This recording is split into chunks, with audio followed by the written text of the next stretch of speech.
morning po mga kalingap at sa lahat ng viewers. Welcome po kayo sa munting channel ko, Rex Vlog. So yun at nandito tayo sa Malungon Sentro, Malungon Dako. At para samahan sa Rhea Olarte at bisitahin po yung kung ano po yung kalagayan ng beneficiary niya dito. Ayan, dito po ay nasira po yung ating tulay dito po. Ang kasagsagan ng lindol ay na-bar down yung tulay po dito.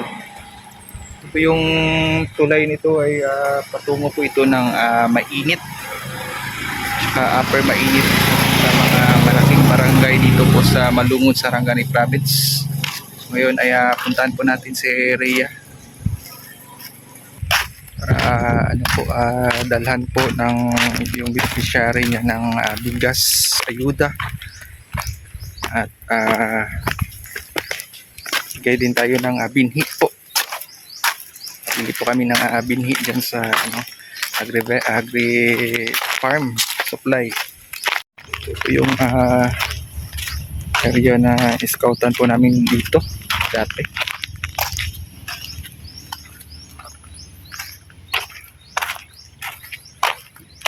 Ito mga kalingap ay yung beneficiary po dito ay isang lola na iniwan yung mga iwanan ng kanyang anak ng mga maraming apo.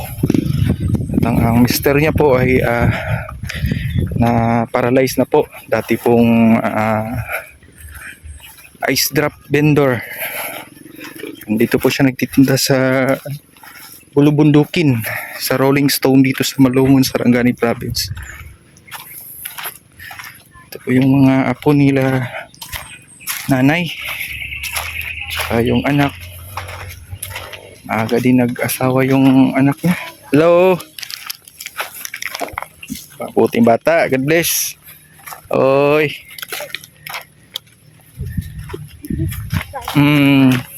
Musta naman kayo dito? Ha? Nagmerienda na kayo? Wala pa. Ito, bilhin niyo yung tinapay. Saan ang makabili kayo ng tinapay dito sa tandaan? Salamat ka. Oh, sige. Welcome. Salamat. Oh, magbili kayo ng tinapay ha. Oh, sige. Salamat ka. Oo. Salamat ka. Salamat ka. Salamat ka. Ito po yung simple yung buhay dito mga kalingap.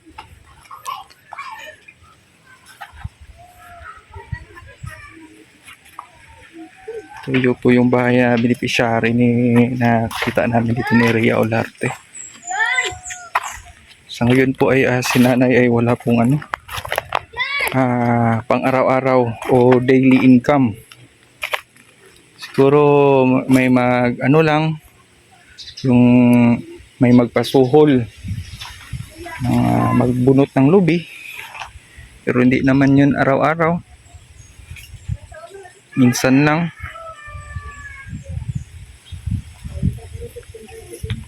Sa walang katuwang si nanay ngayong panahon na ito kasi si tatay yung partner niya ay na-stroke.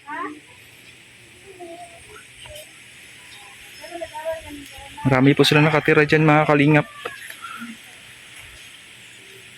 At isa rin po, may anak po si nanay na nandyan na may karamdaman, may yung special child baga mga kalingap. Mas mabuti na rin kasi tumutulong sa kang nanay. Ano talent mo? Sayaw? Hindi nga. Sampul nga. Dancer mo pala ito. Malaking pasalamat po ni nanay na natulungan paunti-unti natin mga kalingap yung sitwasyon po nila. Nandyan kayo palaging sumusuporta.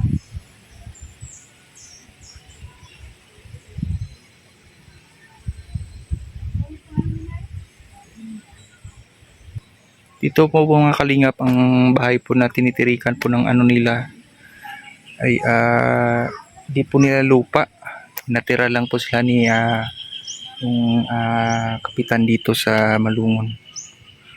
Maraming salamat po sa buting loob ni kapitan at pinatira sila dito. At syempre nagdala kami ng pinhi po para may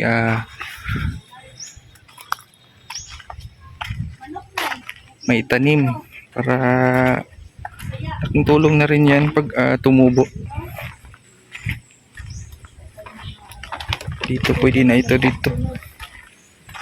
Yung bini po na dala namin ay sitaw tsaka talong.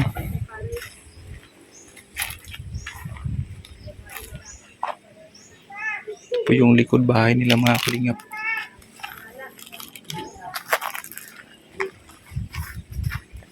Ilan gusto mo mag-alaga manok? Ha? Daan ka.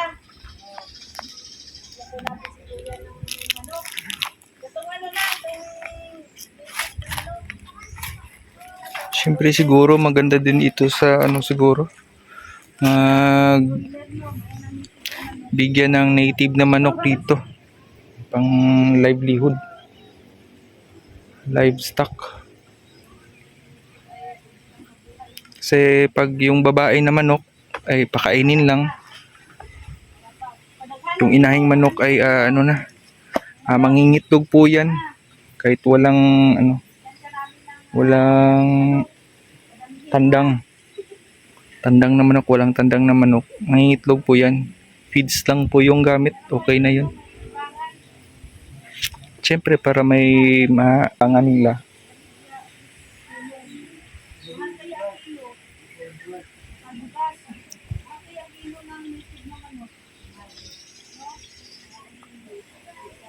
Malungon area po, malaki itong Malungon area po mga kalingap.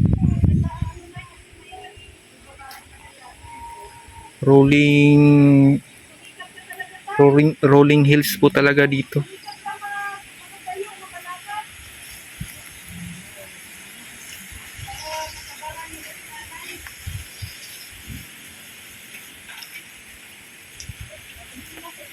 Maraming salamat sa mga anonymous sponsor natin dyan, sa mga palaging nanonood po sa Team Kalingap, sa mga supporters. Maraming salamat po. At syempre maraming salamat sa Team Kalingap, sa panguna po ni Kuya Bal Santos Patubang, Athena Vlogs, Kalingap Crab, Rowell of Malalag. Maraming salamat po. So yun mga Kalingap, at pauwi na po tayo. So magkita-kita po tayo sa susunod na pagkikita.